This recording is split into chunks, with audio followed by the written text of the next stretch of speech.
Hi everyone.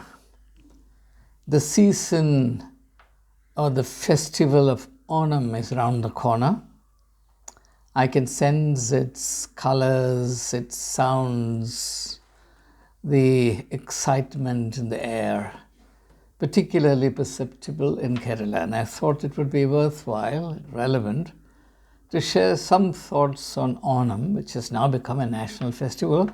And because of Malayali diaspora in various countries in the world, it's become even a global festival. Wherever there are Malayalis, Onam will be celebrated. What does the festival of Onam signify? What is the legend underlying this festival, and what's the insight encapsulated in the legend? These are some of the things that I thought it would be worthwhile for us to brush our memory on, because over a period of time these things fade from our memory, and therefore only the mechanism of the celebration will be left and the meaning will be forgotten.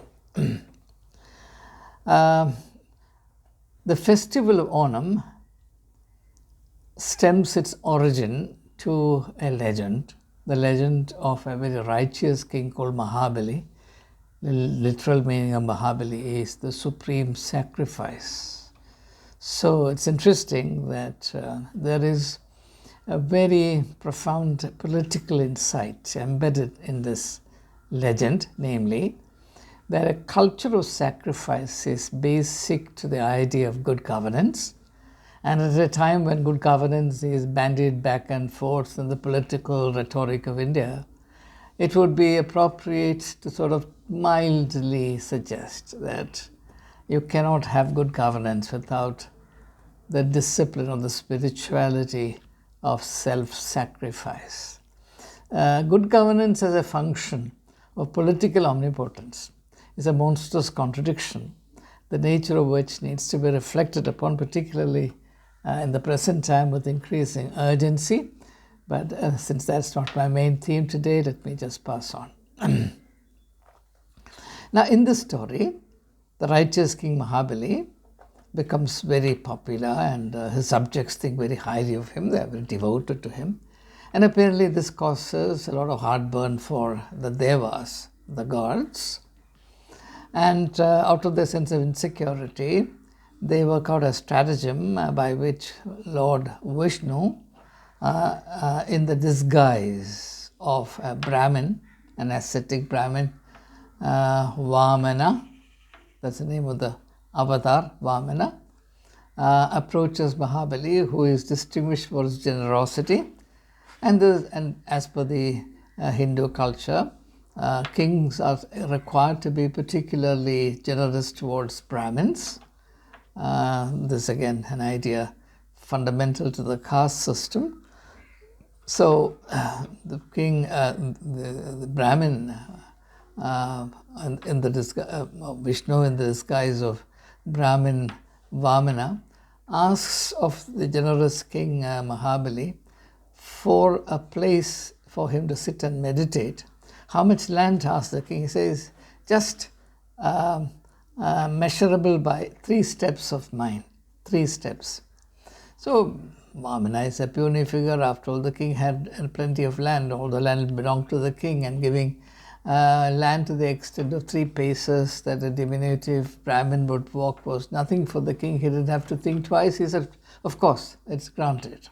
Now the thing is that a boon or a gift granted to a Brahmin cannot be revoked.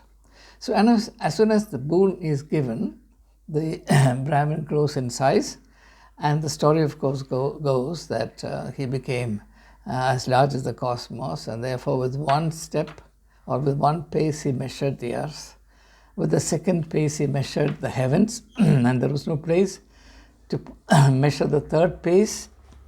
So the king could not go back on his promise, so he offered his head upon which to put the foot of Vamana, which he does, and he pushes the righteous king to the netherworld. And because of his deep devotion to the people, their welfare, King Mahabali is given special grace or special permission to visit his people annually. And Onam marks the return of Mahabali to visit his subjects. And the return of the righteous king is something that even nature celebrates, and therefore nature responds to the advent of this righteous king by unveiling her native wealth of flowers and fruits and harvest and things like that. So basically it's a harvest festival. Attempts are of course now made to correct or to modify, that's not correct, to modify this legend and to suggest that Mahabali was deservedly punished for some offense on his part. This offense is constructed in a very labored fashion. It's not mentioning it. The fact, of course, is that the idea of a righteous king being punished by God is a bit awkward for those who are the custodians of the caste hierarchy, and therefore there is a need and there's a political intervention. I don't want to go into that. The one thing I want to mention here is that there's a close parallel between this and a Greek myth, the myth of Persephone. Persephone was the daughter of Demeter. Demeter was the goddess of the earth, and she was exceptionally beautiful.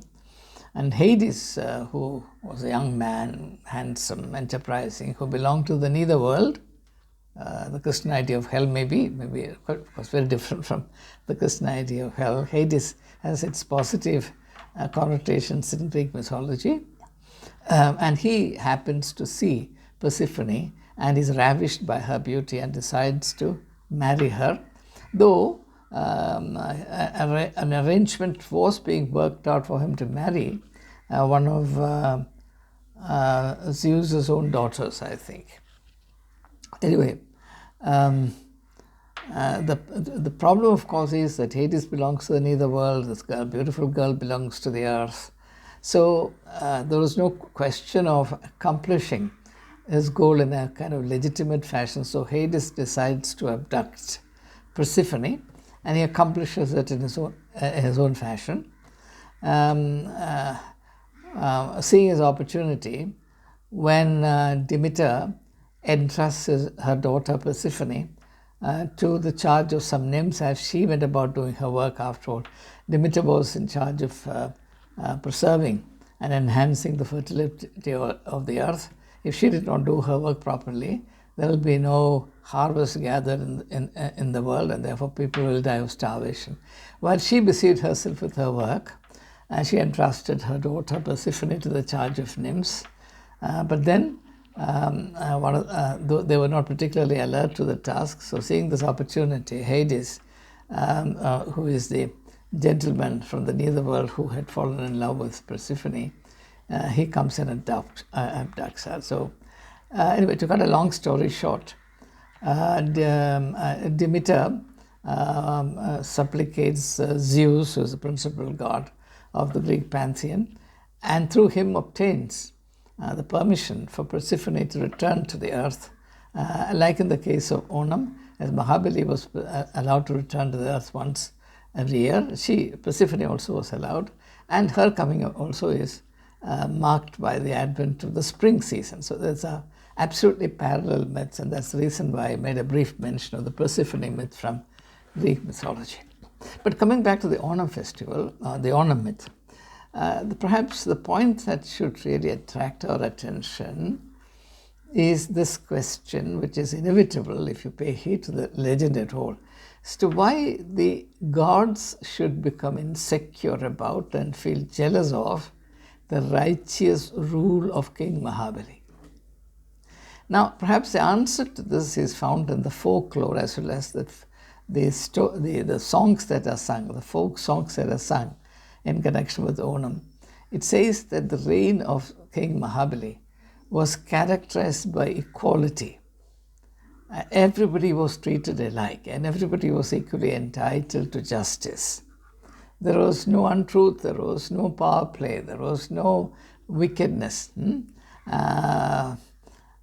Maveli nadu vanidum kalam manusharellarum ഒന്നുപോലെ മനുഷ്യരെല്ലാവരും ഒന്നുപോലെ means that there was perfect equality among the people. All subjects were deemed equal in the eye of the king. Obviously, this is an ideal. It has never happened in this world. But people dream of ideals, and that's why we have these myths.